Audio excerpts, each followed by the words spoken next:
Gravação iniciada, presidente. Ok, Patrícia, muito obrigado. Colegas, após o intervalo, vamos dar seguimento à nossa sessão de julgamento do período do dia de hoje, dia 1º de dezembro de 2020. Nós fizemos, então, antes do intervalo, o julgamento dos itens em relação aos quais havia pedido de acompanhamento e pedido de sustentação oral. A gente procura dar prioridade a esses itens quando tem acompanhamento e sustentação oral. Feitos o julgamento desses itens, agora nós vamos dar sequência na pauta da manhã, só que antes nós vamos fazer a retificação da ata de outubro em relação a 3 processos. É bem simples, colegas. Tá? Está sendo, então, submetido ao colegiado a retificação de 3 itens da pauta de outubro. Tá? E são retificações bem simples na ata. A primeira retificação diz respeito ao processo 10.730, 722639, 2014, 62. É do contribuinte Edmar de Alvarenga Porto. Esse processo, ele é um repetitivo do processo 10.730, 722638, /2014-18, também do contribuinte Edmar de Alvarenga Porto. Nesse processo, houve a conversão do julgamento em diligência, por redução, nesse processo do Edmar, final 18. E como o processo do Edmar, final 62, era um repetitivo, deveria ter sido replicada no processo final 62 a decisão proferida no processo final 18. Mas acabou ficando na ata apenas que o processo foi retirado de pauta, né, em virtude do encerramento da sessão. Então, a retificação é apenas o seguinte: nós vamos reproduzir no dispositivo do item final 62, o processo 10.730, 722639, /2014-62, nesse processo a gente vai reproduzir a decisão proferida no paradigma, que resolve os membros do colegiado, por unanimidade de votos, converter o julgamento em diligência para que a unidade de origem da Secretaria Especial da Receita Federal do Brasil preste as informações solicitadas nos termos do voto que segue na resolução. Ok, colegas? É só isso, tá? Reproduzir no repetitivo a decisão do paradigma, nesse processo final 62 do contribuinte Edmar de Alvarenga Porto. Nos outros 2 processos, a questão é data do julgamento. Os 2 são de relatoria do conselheiro Márcio. Na pauta, não restou consignado na pauta a data em que o recurso foi julgado, porque ele não foi julgado ou concluído o julgamento no mesmo dia em que constava na ata. Então, no processo número 10.120.002721, /2010-21, do contribuinte Rodinei Aparecido do Nascimento, tá? A decisão não muda, ficará a mesma decisão, tinha ficado assim na ata: acorda os membros do colegiado, por unanimidade de votos, em negar provimento ao recurso voluntário. Votou pelas conclusões o conselheiro Dene Medeiros da Silveira. Essa decisão não vai ser alterada. O que vai ser feito apenas é a inclusão na ata da seguinte informação: julgamento iniciado em 7/10/2020, no período da tarde, e concluído em 8/10/2020, no período da manhã. Ok? Então, a data em que o julgamento foi iniciado, que é no dia 7 de outubro, no período da tarde, e o dia em que o julgamento foi concluído, foi no dia seguinte, no dia 8/10/2020, no período da manhã. Tá? E o outro processo que vai ser submetido à retificação também é questão de data de julgamento. Tá? É o processo 35.248, 002106, /2006-23, do contribuinte Hospital Comunitário Sarandi, de relatoria também do conselheiro Márcio. A decisão não vai ser alterada, vamos manter a mesma decisão, só vamos incluir no dispositivo, na ata, a data em que ocorreu o julgamento. O dispositivo, só vou ler mais uma vez, ficará como estava na decisão. que é a seguinte decisão: acorda os membros do colegiado, por unanimidade de votos, em dar provimento parcial ao recurso voluntário para retificar o auto de infração de obrigação acessória com o cancelamento correspondente às ocorrências para as quais houve a retificação do lançamento no auto de infração da obrigação principal. Aí, entre parênteses, o número do processo da obrigação principal, nos termos do voto do relator. Votou pelas conclusões o conselheiro Dene Medeiros da Silveira. Esse dispositivo é o mesmo que está lá na ata de outubro, ele não vai ser alterado. Apenas vai ser incluído na ata o seguinte: julgamento iniciado em 6/10/2020, no período da tarde, e concluído em 7/10/2020, no período da manhã. Ok? Então, iniciado no dia 6/10/2020 à tarde e concluído em 7/10/2020, no período da manhã. Essa é apenas essa inclusão na ata. O dispositivo dessa decisão e do anterior não vai ser alterado. E naquele outro lá, que é de relatoria da conselheira Ana, que é do contribuinte Edmar de Alvarenga Porto, apenas vai ser replicado na decisão do repetitivo a decisão proferida no paradigma, que foi uma resolução. Ok? É isso. Colegas, alguém diverge dessas retificações? Alguém tem alguma discordância em relação às retificações? Não, né? Tranquilo, é só para deixar certinho a data em que foi julgado e replicar no repetitivo a decisão proferida no paradigma. Então tá, então se ninguém tem nada contra, está aprovada então a retificação da ata de outubro em relação a esses 3 processos. Nós vamos passar agora para a pauta da sessão da manhã do dia de hoje. Nós, como eu já havia dito, nós fizemos julgamento dos processos em relação aos quais houve acompanhamento, pedido de acompanhamento e de sustentação oral. O item 1 da pauta era um desses itens com pedido de acompanhamento. O item 1, ele saiu com vista em outubro, né, retornou agora, teve acompanhamento, já fizemos ele. Agora vamos fazer os itens, então, os demais itens que saíram com vista em outubro. Próximo item, então, que nós vamos fazer, dar seguimento ao julgamento, né? Nós começamos no mês passado e vamos dar seguimento, é o item 2 da pauta, da contribuinte APNI, Associação de Proteção à Maternidade e Infância de Chopinzinho. Deve ser essa, está com siglas aqui o nome, mas deve ser isso. APNI, Associação de Proteção à Maternidade e Infância de Chopinzinho, de relatoria do conselheiro Rafael. Iniciamos o julgamento em novembro, né? Em novembro, mês passado, e o processo saiu com vista. Rafael, você podia fazer um resumo, né? Nesse caso, eu vou ter que o Luiz não participou desse. Ele não estava nesse também, né? Luiz não. Tá. Não.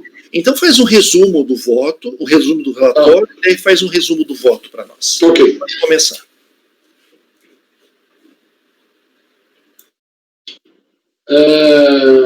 Bom, vamos lá. Eu vou trazer aqui o relatório da decisão atacada, do acordo atacado, de folha 170/2013. A entidade foi comunicado o cancelamento da isenção das contribuições previdenciárias previsto no artigo 22 e 23 da Lei 8212, de acordo com o ofício tal, as folhas 154 e 155, o qual foi recebido pela entidade na data de 26/2/2009, folha 156. Em 13 de março de 2009, a entidade apresentou defesa postada nos Correios tempestivamente. Com a definição de competência para julgamento da defesa, que deve ser realizada no âmbito da DRF, o inciso tal, faz a seguir. A entidade teve o reconhecimento da isenção de contribuição sociais a partir de 8/2/2001, por força do ato declaratório X, de folhas 48, expedido com base na Lei 8212, de 24 de julho de 91. Lei esta que dispõe sobre o requerimento e o cancelamento dessa isenção, assim previsto na Constituição. E aqui ele traz a fundamentação. Em 17 de fevereiro de 2009, tá para ouvir legal aí, né? Porque eu estava usando o microfone barulhento. Em 17 de fevereiro de 2009, a auditora da Receita Federal do Brasil, a Anicélia Longo, emitiu informação fiscal, folha 74 e 81, ao constar que a entidade em análise desenvolve atividade que não estão elencadas nos objetos da assistência social, de acordo com a lei número tal. Também citou o auditor, os programas acima mencionados, médicos da família, agentes comunitários, saúde, são programas desenvolvidos pelas prefeituras municipais. Ocorre, entretanto, que nos anos de 2005 e 2006, a entidade contratou funcionários para, em parceria com a prefeitura municipal, trabalhar a saúde preventiva da população. Neste item, a auditora relacionou essa atividade da entidade como cessão de obra, citando um parecer da consultoria jurídica do Ministério Público, do Ministério da Previdência Social. Caso a entidade contrate empregado sem necessidade, ou seja, sem função em suas atividades normais, e, logo em seguida, faça a cessão remunerada desses empregados, estará caracterizada a ociosidade desejada de força de trabalho. Nessa hipótese, e em outras situações semelhantes, a entidade não fará jus à isenção prevista no artigo 55 da Lei 8.212/91, por descumprimento do seu inciso 3º, pois estará visando, primordialmente, a realização de ação de mão de obra com atividade principal. Ainda foi citado pela auditora que a entidade atende também, a partir de 2007, a população indígena, sendo que a mesma também não é público-alvo da assistência social. Depois, concluiu a auditora, ao contratar funcionários para atender projetos em parceria com a Prefeitura Municipal, a entidade infringe o artigo 55, inciso 3º da Lei 8.212/91, pois não promove gratuitamente e em caráter exclusivo a assistência social beneficente a pessoas carentes, em especial crianças, adolescentes, idosos e portadores de deficiência. Tais projetos estão relacionados com atividades prestadoras pelo ente público municipal, devendo o órgão público contratar os profissionais para desenvolvê-los através de concurso público. Fica evidente que a atividade não possui em seu quadro de funcionário, fica evidente que a entidade não possui em seu quadro de funcionários somente pessoas ligadas às suas atividades físicas, mas também funcionários que trabalham nos projetos da Prefeitura Municipal. Assim, está muito bem colocado pela auditora em referência aos profissionais que foram contratados para trabalhar nos diversos projetos em parceria com a Prefeitura Municipal. A contratação de profissionais através da entidade isenta de contribuições sociais configura burla à exigência constitucional de concurso público para a contratação de servidores por parte da administração pública, bem como fere o princípio constitucional da livre iniciativa previsto no artigo 170, inciso 4 da Carta da República. Na defesa apresentada, a entidade sustenta que desenvolve atividades socioeducativas, o programa médico da família, agente comunitário, foi executado pela Prefeitura Municipal, visto a deficiência da saúde pública. O programa foi atendido à população indígena, foi executado, FUNASA, via Fundo Municipal da Saúde. Em julgamento pela Delegacia da Receita Federal do Brasil em Cascavel, por unanimidade de votos, julgou procedente o lançamento, conforme dispositivo abaixo. Assim, mantemos nossa decisão de cancelamento da isenção das contribuições sociais, de que trata o artigo 22.3 da Lei 8.212, a partir de 1º de janeiro de 95, pelo motivo que a entidade deixou de cumprir requisitos previstos no inciso 3º do artigo 55 da Lei 8.212. Desta forma, emite-se o ato cancelatório de isenção ao total. Intimada a contribuinte em 27 de março de 2009, a R de folha 176, interpôs recurso voluntário, folha 179 a 180, no qual protestou pela reforma da decisão. Sem contra-razões ao relatório. Posso seguir? O recurso voluntário folha 179 a 180 é tempestivo e atende os demais requisitos de admissibilidade. Assim dele eu conheço. No mérito. O artigo 195, artigo 195, inciso 7 da Constituição Federal, estabelece que as entidades de assistência social que atendem às exigências estabelecidas na lei são isentas da Constituição, são isentas da contribuição da Seguridade Social. E neste caso, a Lei 8.212, de 24 de julho de 91, aplicável ao presente caso, é vigente quando o fato gerador assim previste o artigo 55. Eu trouxe o artigo 55 aqui. Acontece que, recentemente, houve o julgamento da ação declaratória de inconstitucionalidade, a Lei 2028, pelo Supremo Tribunal Federal que, em julgamento com as ADIs 2036, 22, 28 e 26, 21, além do recurso extraordinário 566, 562, sobre o qual teve repercussão geral reconhecida, restou concluído que somente a lei complementar poderia prever os requisitos para o reconhecimento da imunidade tributária previsto no artigo 195, parágrafo 7º, parágrafo 7º da Constituição Federal. E aqui, oportuno, destaca a emenda da ADI 2021. Ao observar o acórdão atacado, tem-se que, ao fundamentar o dispositivo legal, artigo 55, inciso 3º da Lei 822/91, já se apresentou algumas observações da ADI 2028, que aí eu destaco do próprio acórdão aqui. Por sua vez, a última decisão de embargos declaratórios nos autos de recurso extraordinário, publicado, aqui eu trago a decisão dos embargos aqui. Tá?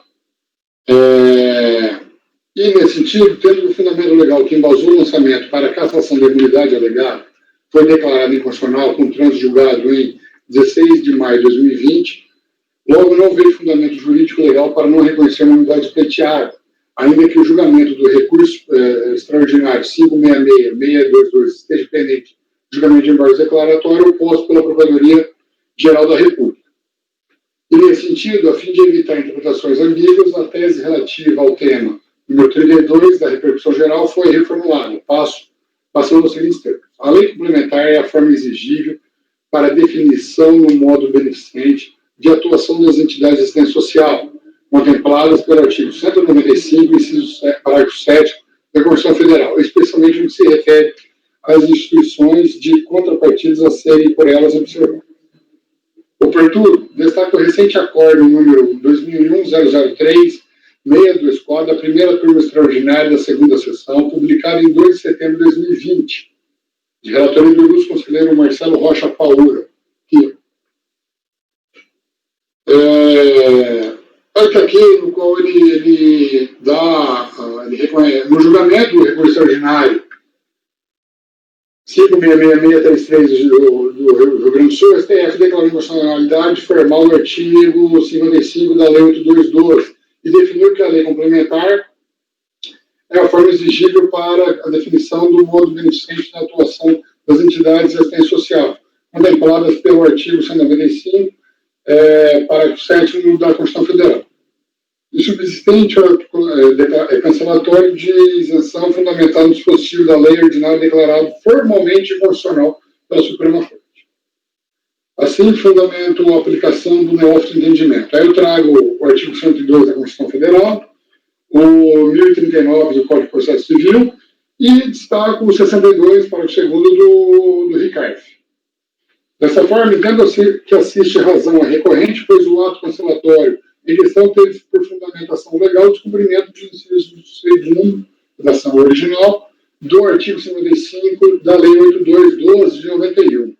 Com a declaração de inconstitucionalidade formal daquele dispositivo, daquele dispositivo não resta suporte jurídico que justifique a sua manutenção e, por consequência, entendo pela insubsistência do ato declaratório de isenção. Assim, volto no sentido de dar provimento ao recurso voluntário para cancelar o lançamento. Conclusão. Faço o exposto, volto no sentido de dar provimento ao recurso voluntário para cancelar o lançamento. É como eu voto, presidente.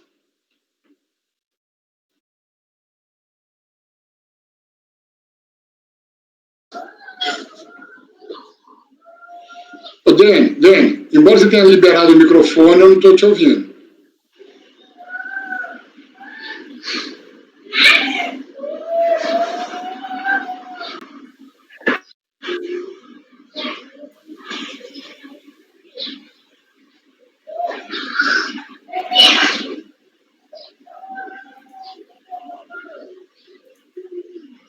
Tem um som de uma criança, alguma coisa brincando, mas não... Não é aqui, não.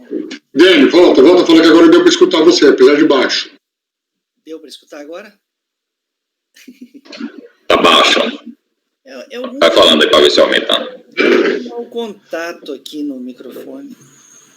Peraí, deixa eu fazer um negócio aqui. Agora, perfeito. Não mexe, que agora deu certo. Deixa quieto. Com ele na mão, então eu vou ficar segurando ele. Peraí.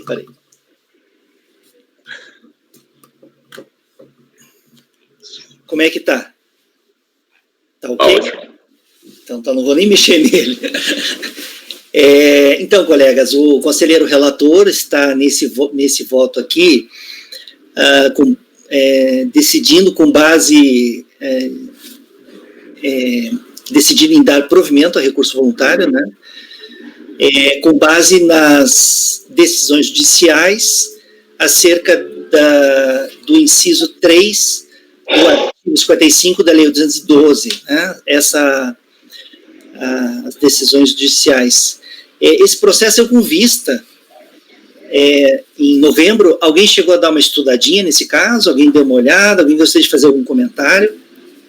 Só a alteração da minuta lida agora para a minuta lida na sessão anterior, que aqui eu fiz a inclusão desse acordo já de relatoria do Marcelo, tá?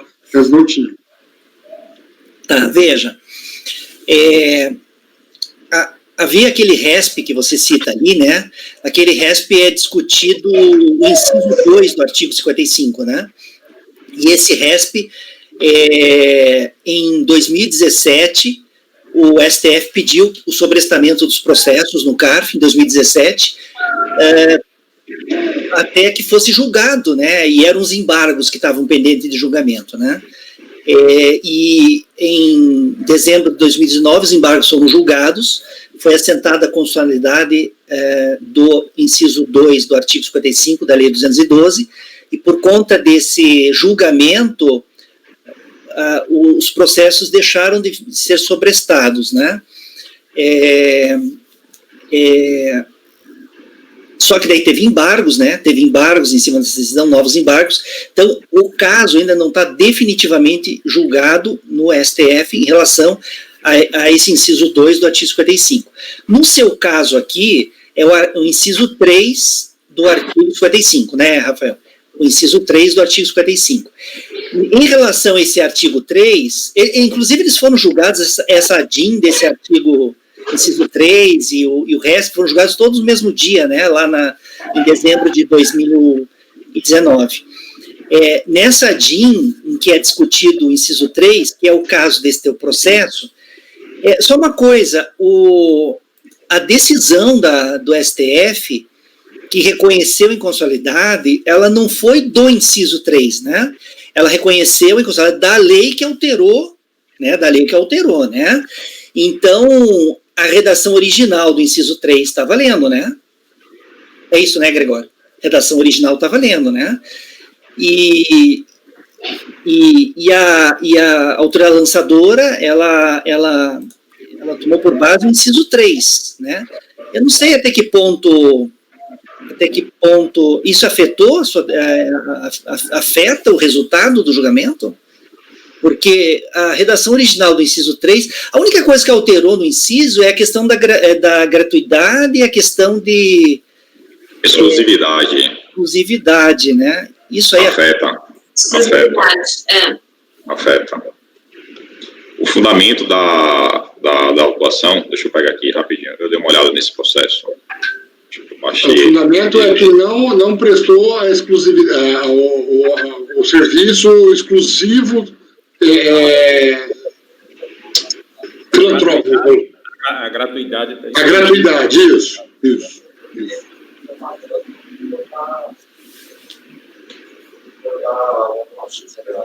Motivo determinante da fiscalização? A informação fiscal, né, da autoridade que lançou. Verifica-se por todo o exposto no item 4 que a entidade não vem promovendo gratuitamente e em caráter exclusivo, que são requisitos que estão no inciso 3 do artigo 55, promovido pela alteração que foi julgada inconstitucional pelo STF. Na redação original não tem essas observações. Então, o voto do Rafael, quando ele conclui que está embasado em um dispositivo que foi julgado inconstitucional, está correto. Está correto. Porque essa redação aqui, ela foi julgada inconstitucional. Tá. Então tá. Acho que é o primeiro caso que eu pego assim no CARF, assim, né? Hoje é o dia que tá várias situações assim diferentes. Quando você abre a 812, eu estou aberto aí no microfone, quando você abre a 812, vai lá no artigo 55, e aí tem as duas redações do inciso 3, uma em cima da outra, você vê claramente a alteração, né, na redação. A redação original é promova assistência social beneficente. Aí, quando você vai para a alteração, essa que foi julgada em constitucional pela STF tem promova, aí tem gratuitamente e em caráter exclusivo. E é justamente o fundamento da autuação. E aí, só para concluir, viu, Rafael, no seu voto, esse agora que você ajustou um pouquinho do mês passado para agora, no penúltimo parágrafo, antes da sua conclusão, você faz menção ao inciso 2, a redação original. Aí eu acho que aqui você tem que corrigir. Desta forma, entendo que assiste razão é recorrente, pois o ato cancelatório em questão teve por fundamentação legal o descumprimento do inciso 3 na sua redação modificada, né?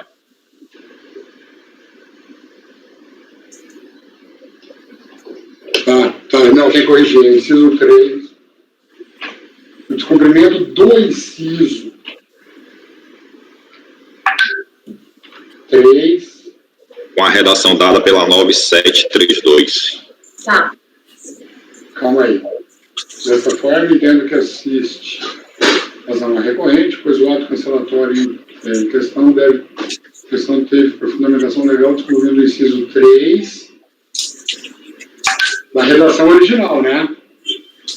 Não, o fundamento da autuação foi com o inciso 3, com a redação dada pela 9732. Essa que foi julgada em constitucional pelo STF. Então, peraí, da lei 9732. Isso é importante mesmo. Não. Deixar bem claro. Muda totalmente o sentido da decisão. Em um e outro. Quer dizer, depende do entendimento, né? Mas...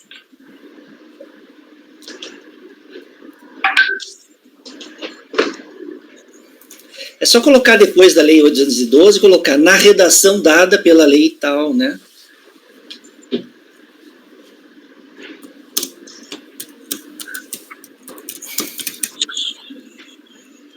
Descumprimento do inciso 3 do artigo 55, da lei tal.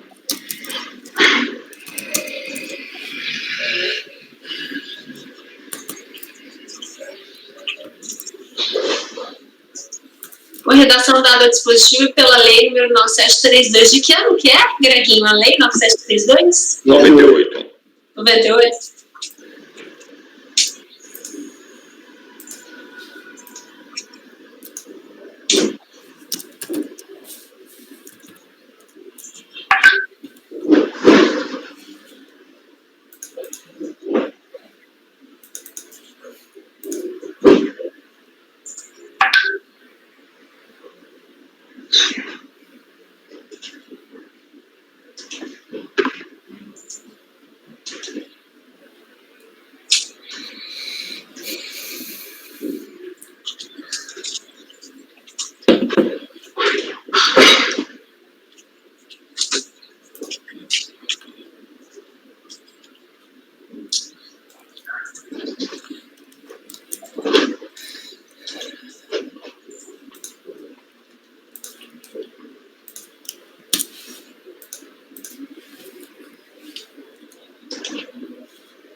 Já deu, Rafael? Oi? Podemos seguir? Pode. Desculpa. Aguardando você, Ridi. Então, vamos votar. Luiz, como você vota nesse caso?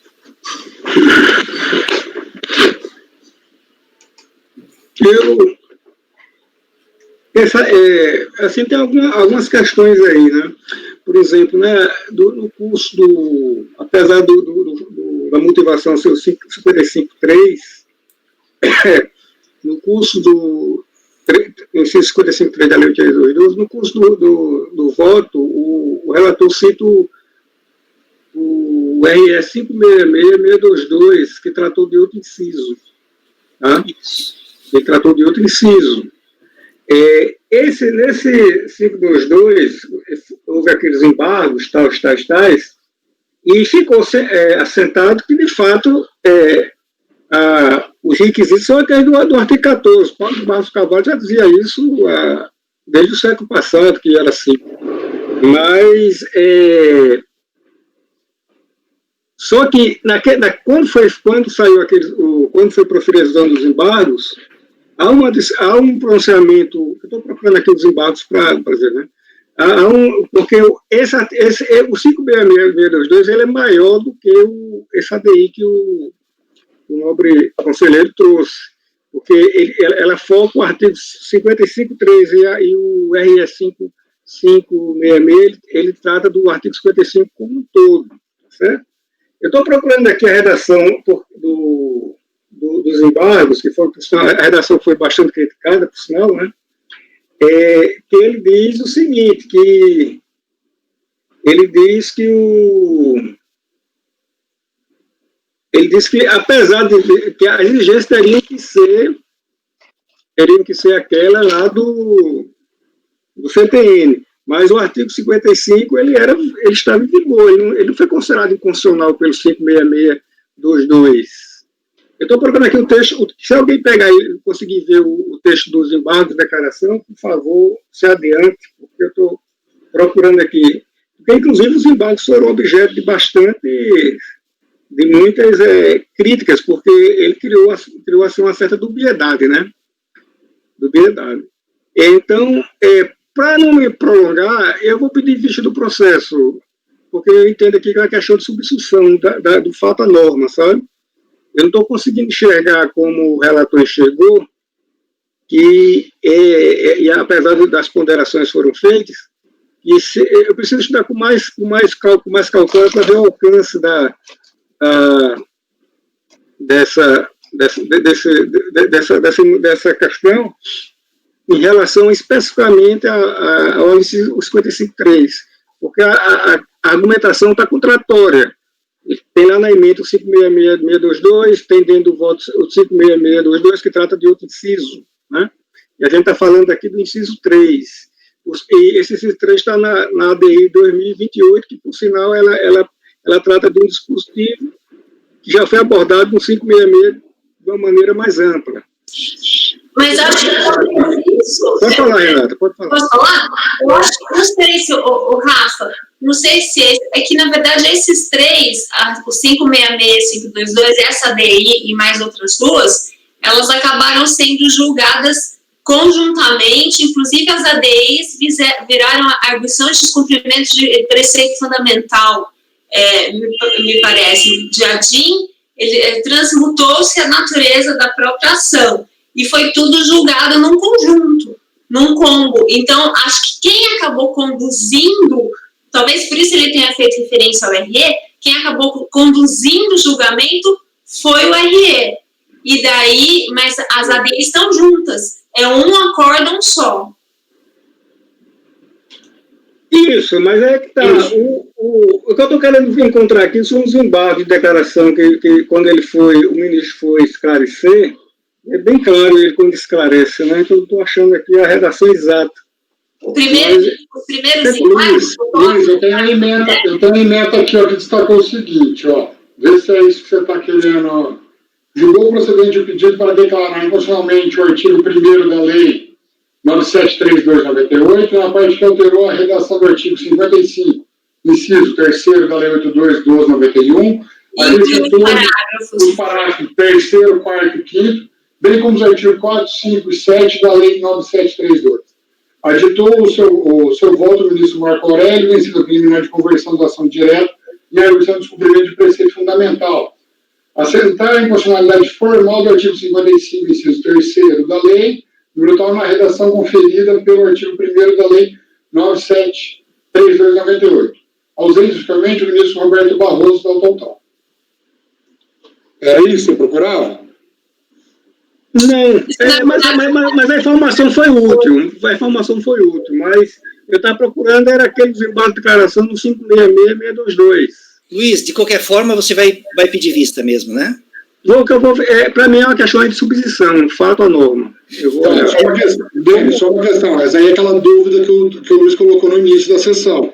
Como ele não participou do primeiro julgamento... Isso. Ele não participou do julgamento desse, né? Né? Então, eu já fiz uma consulta ali no CARF e numa situação assim, né, em que o conselheiro não participou efetivamente do julgamento e para ele é necessário mesmo um exame mais aprofundado do processo, nesse caso é possível sim pedir de vista. Então, Luiz, o processo então vai ser com vista para você então, tá bom? Ok.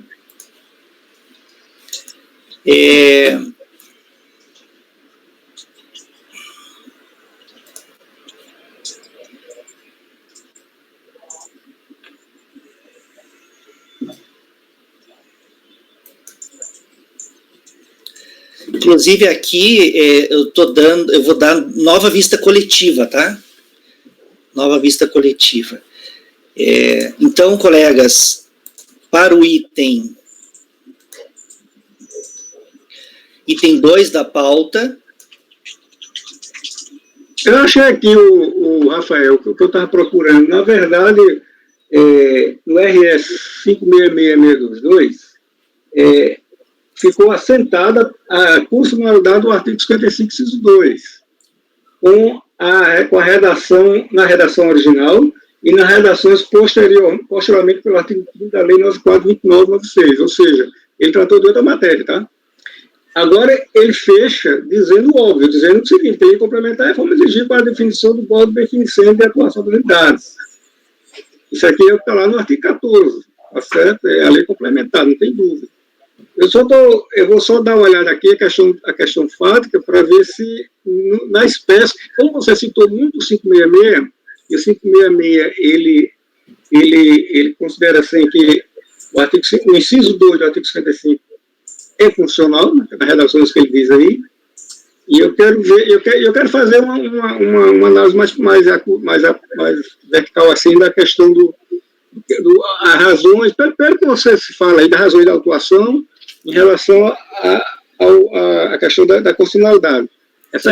Essas constituições, eu não estou dizendo aqui para estou divergindo de você, nem estou seguindo, eu vou fazer só uma análise, vai ser bem rápida, eu vou fazer essa análise, porque essa questão fica uma questão intrincada, porque ela ficou pulverizada em várias ADIs, no RE, aí tem a ADI 4480, que é outra história, tá certo? Fala lá do SEBA, dos requisitos, e eu vou, só para me sentir mais com os pés no chão.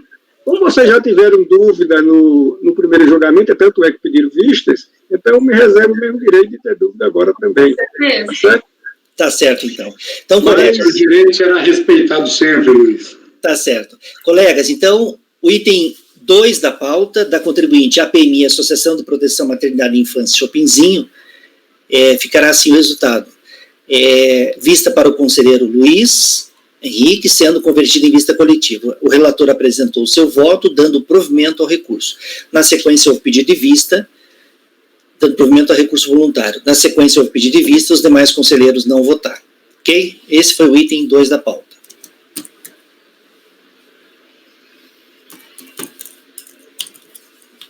Vamos passar agora para o item 3 da pauta. O item 3 da pauta, também de relatoria do conselheiro Rafael.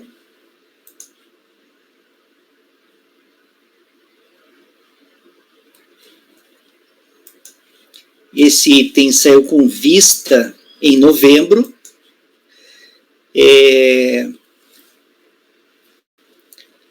Se eu não me engano, até eu cheguei a notar na ata que parece que você até, Gregório, queria dar uma olhadinha nesse processo, né? Parece que é uma questão assim. Foi, eu liguei provimento e o Gregório pediu vista desse processo aí. Tá certo. Então, colegas, vamos fazer então o item 3 da pauta, também de relatoria do Rafael, é o processo do contribuinte Geraldo Rezende Filho. Você também não estava presente nesse item, né, Luiz? Então tá. Rafael, então faça um resuminho para nós do teu voto, e daí já pode passar, do relatório, daí já pode passar para o voto, tá? Ou se você achar que é possível ir direto para o voto, fique à vontade, tá? Pode começar. Eu vou ler o relatório é curto. Tratou-se de auto de infração relativo ao imposto de renda, exercício 2006, ano calendário 2005, folha 6 a 34, por meio do qual se formalizou a exigência do imposto suplementar, no valor de R$ 81.572,90, acrescido de multa de ofício e juros de mora calculados até agosto de 2008, fazendo um crédito tributário total de R$ 165.348,26. O lançamento foi efetuado para incluir rendimentos recebidos de pessoa jurídica em ação trabalhista e excedente de rendimentos pagos a sócio de pessoa jurídica submetida ao regime de tributação com base no lucro presumido, que ultrapassara para essa distribuição o valor do lucro deduzido dos impostos correspondentes, sem respaldo e escruturação contábil feita com observância da lei comercial. Intimado, o contribuinte apresentou a impugnação, oferecendo 90.210, acompanhada de documentos, inclusive a escrituração de livro diário, folhas 250-961. Autenticado, folhas 252, após a lavratura do auto de infração. Em julgamento da DRJ, foi 969 a 973, o lançamento tributário foi mantido com as penalidades. Dessa decisão, o contribuinte foi intimado e interpôs recurso voluntário, foi 981 a 1019, no qual protestou pela reforma, sem contrarrazões ao relatório. O recurso voluntário tempestivo e atende os demais requisitos, deve, portanto, ser conhecido. Da nulidade dos rendimentos recebidos de pessoas jurídicas. O diploma esclarece que o acordo de sentença estabelecido no processo de reclamação trabalhista não tem o condão de definir a natureza tributária dos valores envolvidos com a finalidade de excluir da tributação. Aí aqui eu trago o regulamento do imposto de renda. À luz do previsto no artigo 39, inciso 20 do regulamento, afigurar-se-ia imprescindível, em caso da discriminação das verbas objeto do comando judicial, possibilitando, assim, a segregação dos rendimentos isentos ou não tributados do total. Nesse sentido, configura-se um entendimento emanado pela segunda turma da Câmara Superior desse Conselho, que assim se manifestou em recente julgado de relatoria da conselheira Elaine Cristina, no acordo 9202-007-381. E aí que eu trago o julgado dessa turma aqui, do Gregório, que eu acompanhei. Imposto de renda de pessoa física, isenção, ação trabalhista, falta de previsão legal. Sem que haja nos autos a denominação da natureza das verbas recebidas, com prova de que seriam isentas ou tributáveis, deve ser mantido o lançamento fundado na omissão de rendimentos, em decorrência de ação trabalhista. Logo, não havendo discriminação das parcelas, não cabe a este colegiado, tampouco a administração pública, promover a sua classificação para efeitos de incidência no imposto de renda. E, sem essa discriminação, é de se considerar como tributável a integralidade do valor recebido, diante de ausência da norma isentiva para a hipótese. No presente caso, o contribuinte alegou divergência entre o valor recebido e o constituído no lançamento fiscal, e que consta da decisão judicial relativa à ação trabalhista, limitando-se a expor em quadro demonstrativo os valores que considera corretos, folhas 52 a 56. Todavia, embora formar em petitório, o contribuinte recorrente não trouxe a sentença ou qualquer outra decisão judicial especificando a natureza das verbas que compuseram o valor. Também, o valor total demonstrado como recebido, R$ 88.369,58, é equivalente à soma dos valores das duas parcelas que balizaram o valor líquido efetivamente recebido, conforme demonstra a planilha de folha 56. As parcelas tributárias foram criteriosamente apuradas com base nas informações prestadas na legislação do imposto de renda aplicável, estando caracterizada a omissão dos rendimentos autuados. Logo, nesse sentido, vou por negar provimento ao recurso contra este mérito. Posso passar para o segundo mérito, que é a questão do rendimento distribuído a sócio. Segundo dispõe o artigo 48, caput, inciso da Instrução Normativa 93, de 29 de dezembro de 97, não havendo escrituração contábil para as normas comerciais, o limite para a distribuição do lucro é presumido, abatido de todos os impostos, imposto de renda da pessoa jurídica, inclusive adicional de 10%, contribuição social do lucro livre e bis e cofins. É evidente o tratamento fiscal em favor da escrituração contábil segundo a norma comercial, e aqui eu trago a legislação. Também assim estabelece a instrução normativa número 15, de 6 de fevereiro de 2001, no seu artigo 9º, inciso, que aqui discrimina também a obrigatoriedade. Acrescentando destaque o previsto no artigo 33, parágrafo 2º e 3º da Lei de 2291, transcrita a base. Com relação à apresentação do livro diário, sem o devido registro público de empresa mercantil junto comercial, cumpre esclarecer que o regulamento do imposto de renda, aprovado pelo decreto 3.000 de 99, de acordo com as normas brasileiras da contabilidade, determina que tais livros devam ser submetidos à autenticação do órgão competente do registro civil. Esse entendimento está consubstanciado no artigo 258, parágrafo 4º, do regimento abaixo transcrito. A Instrução Normativa número 16 de 1984, o seu turno, estabeleceu como termo final para essa autenticação a data prevista para entrega tempestiva da declaração do rendimento do respectivo exercício financeiro. O artigo 1181 do Código Civil dispõe que os livros obrigatórios, antes de posto em uso, devem ser autenticados no registro público da empresa mercantil. Frisa-se que há como entendimento legal de que a empresa deverá conservar e guardar os livros obrigatórios e a documentação, enquanto não ocorrer prescrição ou decadência no tocante aos atos neles consignados, nos termos do parágrafo único do artigo 195 do Código Tributário Nacional e do artigo 1194 do Código Civil. Aí eu trago a lição da RJ, oportuno destaque do livro diário de 2005, folha 250 a 961, e sua autenticação de folha 252, datada de 24/10 de 2008, posterior à notificação fiscal. Assim, nos termos da legislação e nos fatos, os fatos e os atos processuais são delineados, percebe-se então que o recorrente, ao exibir o ofício com o livro diário, sem as formalidades legais, não fez prova do legado. Logo, volto no sentido de negar provimento quanto a esse mérito. Daí entra na questão da multa de ofício com fisco, eu vou passar, porque é uma questão já superada. Faço exposto e volto no sentido de negar provimento ao recurso voluntário. É como eu voto. Ok, Rafael. O conselheiro relator, então, está votando por negar provimento ao recurso voluntário. Esse processo é com vista no mês passado. Alguém gostaria de fazer algum comentário em relação a esse processo? Gregório, você gostaria de fazer algum comentário? Sim. Eu pedi vista para analisar melhor essa infração em relação à omissão de rendimentos recebidos da Justiça do Trabalho. E aí, analisando os autos, o que é que a gente tem? Na época, na sessão passada, em novembro, chega até a questionar se constava a decisão da Justiça do Trabalho discriminando as verbas, porque a fundamentação do voto do conselheiro relator é nesse sentido, né? Ante a ausência de discriminação da natureza das verbas, não tendo sido demonstrado correto, então, o lançamento desse particular. O contribuinte, desde a impugnação, e ele repete a mesma fundamentação no recurso voluntário, de forma até simples, ele defende que o preposto da Fazenda Nacional analisar os rendimentos recebidos pela autuada através de uma ação judicial e entender equivocadamente que o valor tributável é diferente do lançado pelo contribuinte por declaração de ajuste anual. Ocorre que da verba indenizatória recebida em 2 parcelas, o valor tanto está isento do imposto de renda. No demonstrativo acima e na sentença a qual anexamos a presente, não deixa nenhuma dúvida qual o totum que deve ser tributado.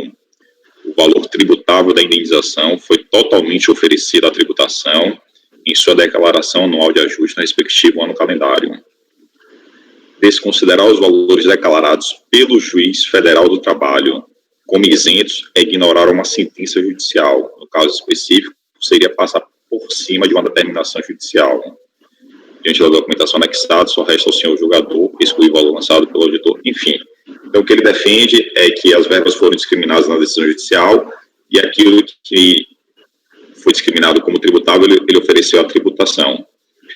Só que não consta essa decisão judicial aqui nos autos. Então, eu vou propor uma conversão do processo em diligência para que seja trazida aos autos a cópia dessa decisão judicial, discriminando a natureza das verbas. E, indo além, quando a gente observa aqui o demonstrativo elaborado pela fiscalização, a gente tem um auto de infração e, na sequência, a gente tem um demonstrativo elaborado pela fiscalização, folha 20 do processo, para quem está com o processo aberto aí, em relação a essa infração. Aqui tem, assim, rendimentos tributáveis, ele consolida o valor, né, R$ 88.369,00, o fiscal, ele consolida esse valor, e depois ele vai segregar esse valor, o que é tributável, o que não é tributável. E aí, rendimentos tributáveis. Aí, primeiro, ele bota aqui salário, mais 13º, mais aviso, total de tanto. Aí, depois, ele bota proporção de juros, outro valor total de tanto, e faz aí os abatimentos dos honorários advocatícios para chegar numa base de 69.880. Então, veja, aqui consta expressamente aviso. Ele não diz o que aviso é esse, mas se ele está recebendo esse valor em espécie, eu imagino que seja aviso prévio indenizado. Não sei se foi ainda com uma rescisão do contrato de trabalho ou não, até a decisão judicial é importante também para esclarecer, mas se for aviso prévio indenizado, aí a gente tem a redação do artigo 6 da 7713/88, que ficam isentos do imposto de renda os seguintes rendimentos percebidos de pessoas físicas: a indenização e o aviso prévio pago por despedida ou rescisão do contrato de trabalho. Então, a fiscalização teria incluído aí um valor que, a princípio, seria isento, caso seja, de fato, aviso prévio indenizado. Não tem essa informação. Isso sem falar também nos juros, porque, veja, a defesa do contribuinte é simples, mas também é clara. Ela fala que aquilo que a decisão judicial disse que não é tributável, ele não tributou, e aquilo que a decisão judicial disse que é tributável, ele ofereceu a tributação.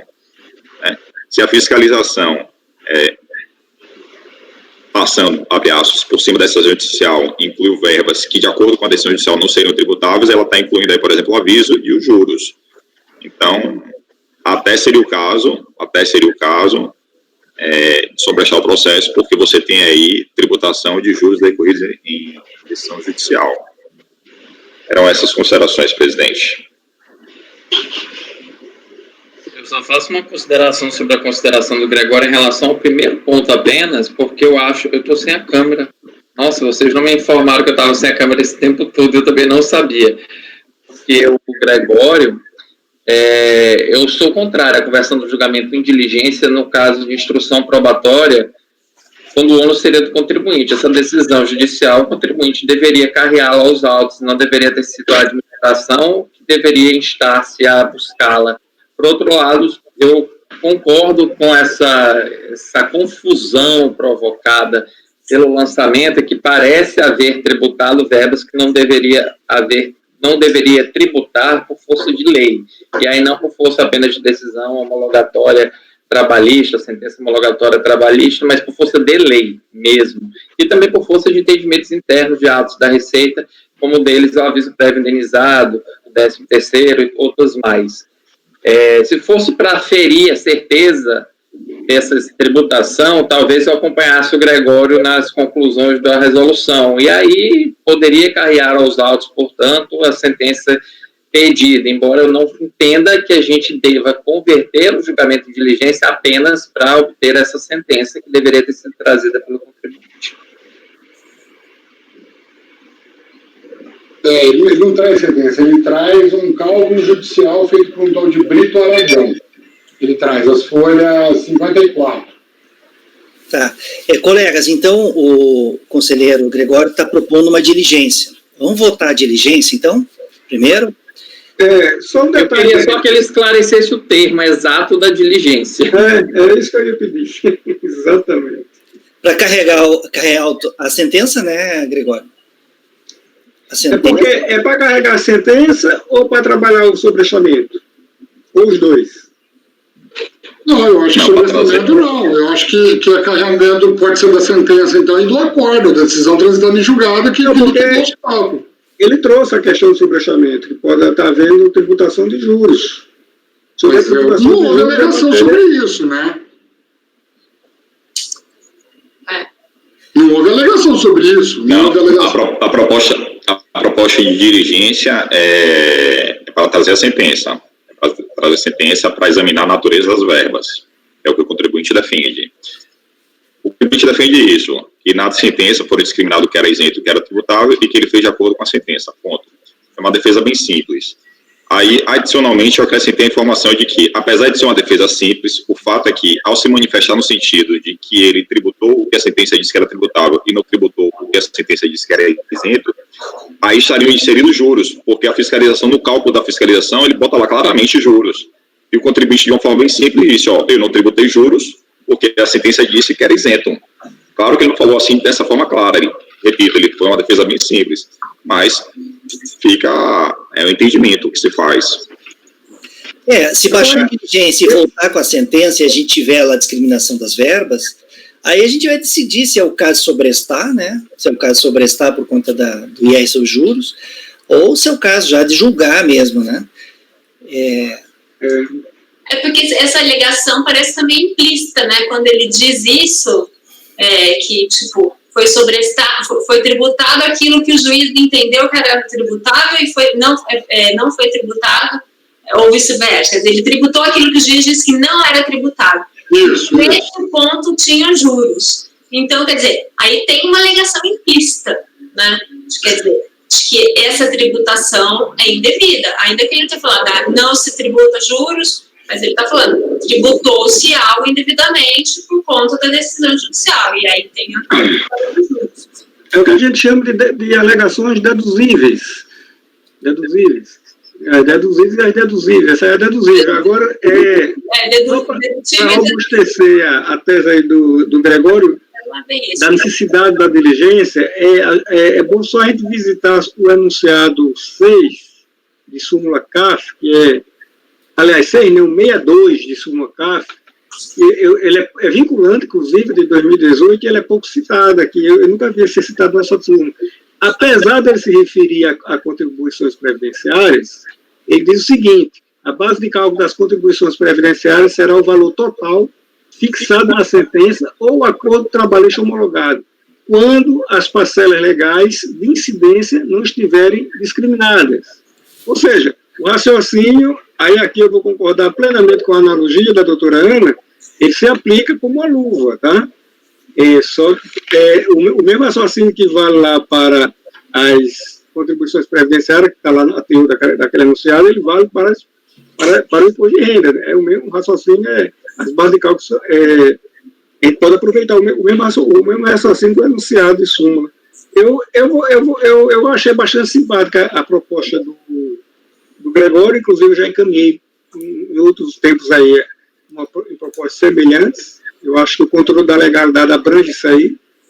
E eu vou acompanhar o relator pela conversão da diligência. Inclusive, o Dani fez uma colocação bem interessante. Essa diligência ela tem quase que um ponto assim que vai permitir a gente fazer uma outra análise. Seria a questão do sobrestamento ou não, né? Dependendo do que vier lá.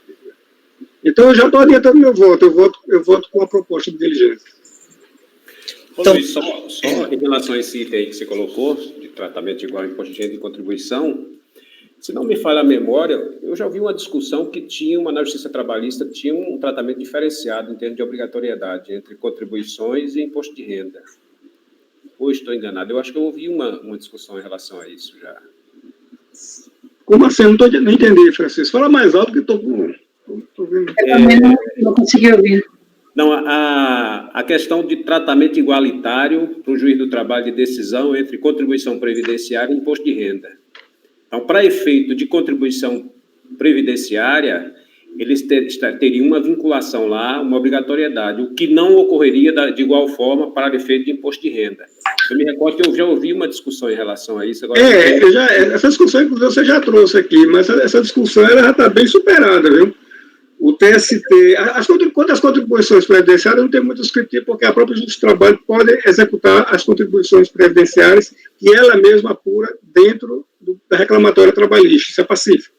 Com relação ao imposto de renda, eu já uma colocação sua em reuniões passadas e de outras pessoas, é que, pelo fato da Procuradoria não ter participado ou não, isso aí o TST já publicou, e nesse ponto ele não foi desautorizado pelo STF, o Tribunal Superior do Trabalho, publicou que ele tem sim capacidade para identificar a incidência do imposto de renda que está lá no artigo 43. Se você analisar a decisão do juiz, ele está muito baixo, Francisco, está difícil de ver. A decisão do TST, se não me falha a memória, é ao contrário, que o juiz do trabalho não tem a competência. Eu colacionei algumas recentes, fiz uns votos assim, exatamente. Ele disse que ele tem autoridade para dizer sim que incide por gente. Eu tenho um voto que está para essa reunião de julgamento, que é exatamente nessa linha. Ele disse que pode sim. E ele está certo em dizer isso, porque o juiz do trabalho é um juiz federal.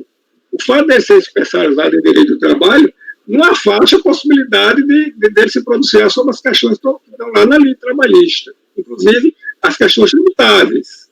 Até porque esse argumento dizer, não, mas a Procuradoria não participou daqueles atos ali, mas vai participar agora.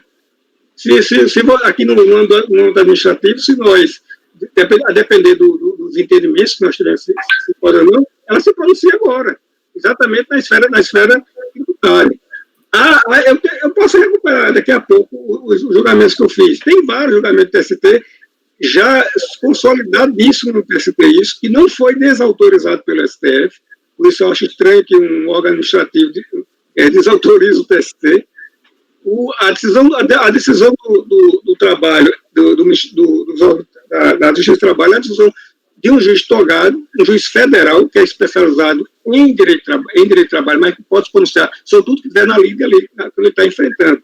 Esse raciocínio que você utiliza, ele é um pouco estranho, para esse raciocínio que você trouxe. Ele é um pouco estranho, inclusive, para a própria Receita, quando o contribuinte questiona se o auditor da Receita tem ou não competência para se pronunciar sobre relação de emprego, tá certo? É um argumento, é uma via de mão dupla, certo? E, inclusive, a questionamento da Justiça, até se o auditor do trabalho teria essa competência. Eu entendo que todos os dois têm, porque quando está se trabalhando ali, o que está procurando saber é o interesse da Previdência no sentido das contribuições previdenciárias, e não de reconhecer vínculo trabalhista para fins de decorrências deles, né, desse aí. Mas a Justiça do Trabalho, para mim, é tranquilo. Eu não vejo nenhum problema de dizer se aquela verba é ou não. É uma sentença judicial, tá? Quando eu fiz essa consideração, foi em relação à posição que você colocou de utilizar a súmula direcionada para questões previdenciárias, aplicar ela como uma luva para o imposto de renda. Foi nesse sentido aí. Por analogia. Eu tô aqui copiando a doutora Ana, por analogia. É uma analogia, se ela se serve para lá, porque eu estou trabalhando em cima do racional da súmula. O racional da súmula é a discriminação das verbas, sabe? É esse o racional da súmula. Eu estou procurando aqui o... Colegas, é o seguinte, a proposta, então, é uma resolução, né? Isso, perfeito. E para instrução dos autos com a sentença judicial, né, Gregório? Isso. É isso, basicamente é isso, né? Basicamente, na verdade, o contribuinte detalhar as verbas recebidas e respectiva natureza, trazendo a sentença para mim imprescindível e outros documentos que julgar necessário também. Colega, só um instantinho, vamos falando aí, dá 30 segundos, só um instantinho. Na realidade, Gregório, eu não estou entendendo a necessidade de ele detalhar o que acho que talvez nem tenha como fazer isso, né? Ele fala que ele fez de acordo com a sentença, então eu estou presumindo que o que ele fez está lá detalhado na sentença, mas... O que me interessa é se a sentença disse ou se não é o que o contribuinte vai dizer. Essa sentença. Eu acho relevante o que ele vai dizer, mas...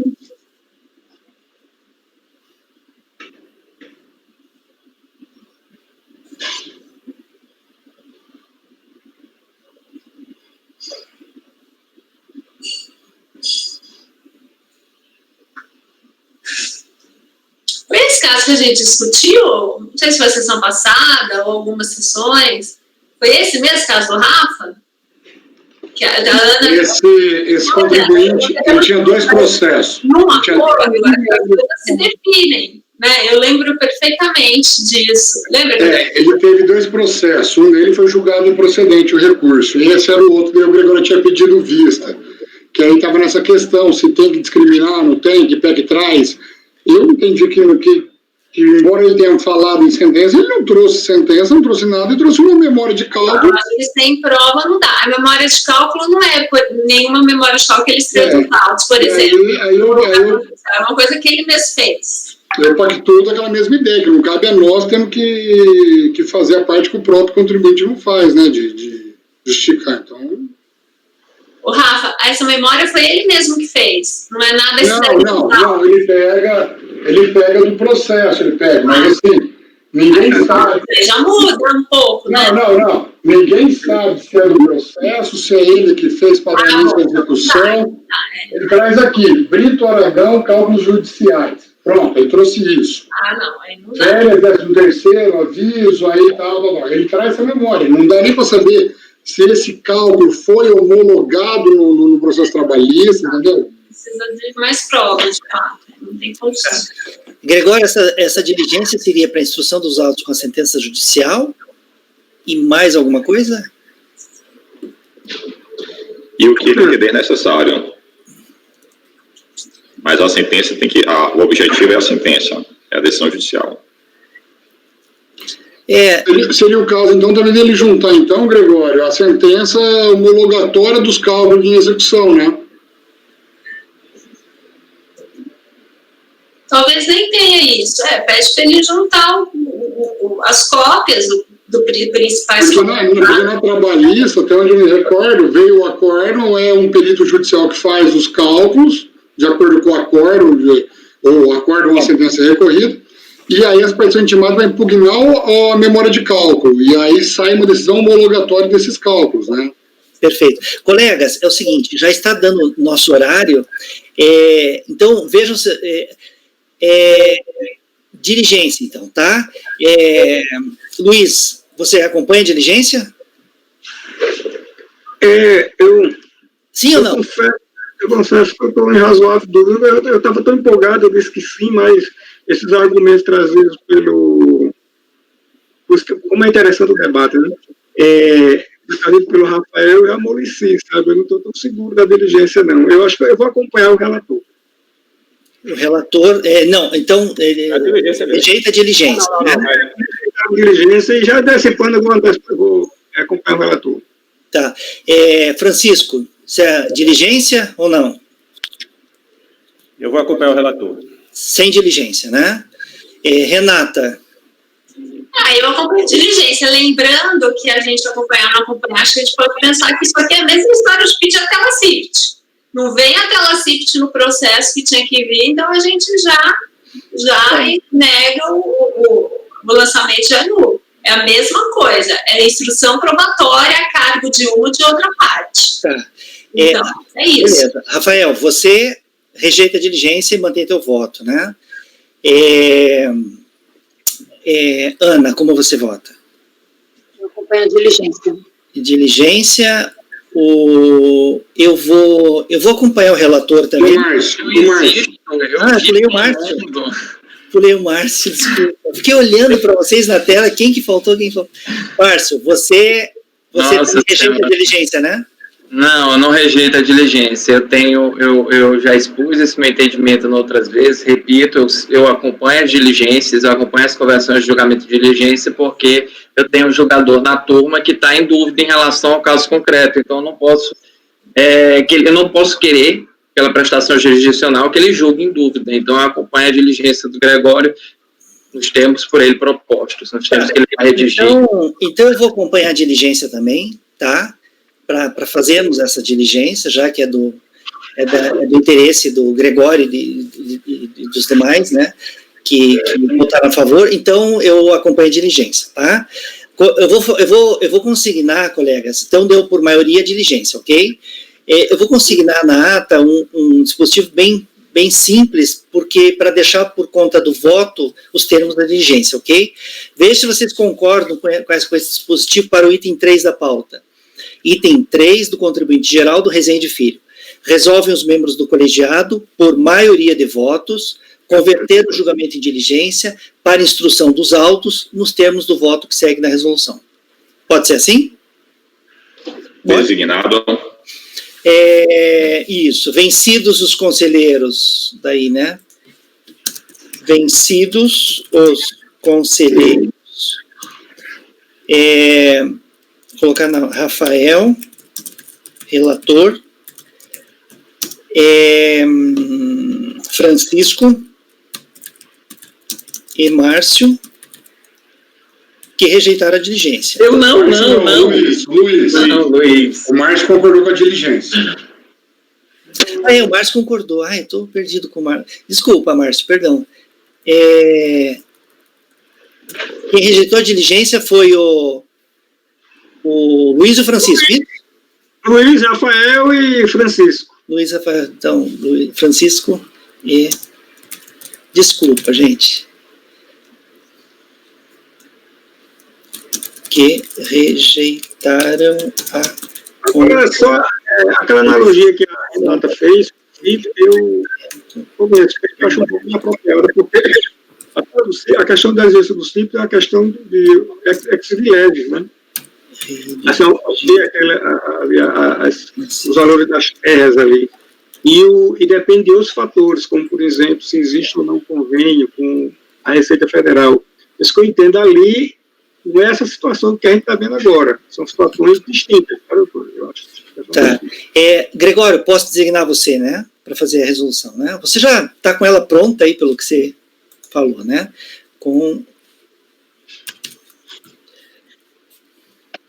Tá. Então, ficou assim, então, colegas, item 1 da pauta do contribuinte Geraldo Rezende Filho. Resolvem os membros do colegiado, por maioria de votos, converter o julgamento de diligência para a instrução dos autos nos termos do voto que segue na resolução. Vencidos os conselheiros Rafael, Francisco e Luiz, que rejeitaram a conversão do julgamento de diligência. Designado para redigir o voto vencedor, o conselheiro Gregório. Ok? Então, esse... Eu estou pensando também, assim, para reforçar o sorriso do meu amigo Rafael ali, é que o contribuinte, assim, quem recorre, quem tem alega o direito, ele tem que trazer todas as provas que ele tem naquele momento, sabe? No caso, que não é o caso do CIP, porque o CIP, o contribuinte, ele não tem aquela tela do CIP, ele tem que ter os órgãos fazendários do Estado. No caso, colegas, viu, Luiz, eu preciso... Tem um compromisso agora nesse horário do almoço, então vou ter que encerrar aqui a nossa... A gente retoma, então, daqui 1 hora, ok, pessoal? Passou um pouco das 13, vai ser um pouquinho depois das 14, daqui 1 hora, tá bom? Desculpa a minha pressa aí. Depois a gente pode encerrar a gravação. Vamos encerrar. Patrícia, Rafael e Francisco podem encerrar a gravação.